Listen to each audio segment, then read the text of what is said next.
Il n'y a pas qu'à la campagne, les villes aussi sont touchées par la disparition des services publics. Même la capitale, 42 bureaux de poste ont fermé depuis 8 ans à Paris. 3 autres sont menacés prochainement, comme celui de la rue Marcadet. C'est dans le 18e arrondissement de Paris. Une réunion est prévue ce matin et Rémi Inc s'y est rendu pour RMC. La nouvelle s'est très vite répandue dans le quartier. Les gens, ils ont des besoins déjà. C'est quoi l'intérêt de la fermer? Colère, incompréhension des habitants devant cette possible fermeture. C'est pas une bonne pratique parce que je pense que pour le quartier c'est important. Ça sent la fin de quelque chose. La désertification un peu arrive à Paris. Le but étant de faire des économies par tous les moyens. Ils prennent des décisions qui sont au détriment des gens qui ont besoin de services de proximité. La Poste explique adapter sa présence au regard notamment de la fréquentation. Et sur cette agence, une baisse de 35% des opérations a été constatée ces 8 dernières années.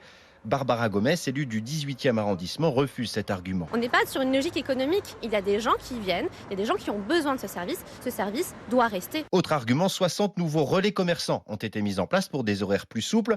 Barbara Gomez. La Poste se décharge d'une partie de sa mission de service public sur des salariés du privé sans se préoccuper de savoir s'ils vont être correctement formés, s'ils vont être correctement rémunérés et si du coup cette externalisation se passe dans de bonnes conditions. Des discussions avec la mairie de Paris et celle du 18e arrondissement sont toujours en cours sur cette fermeture.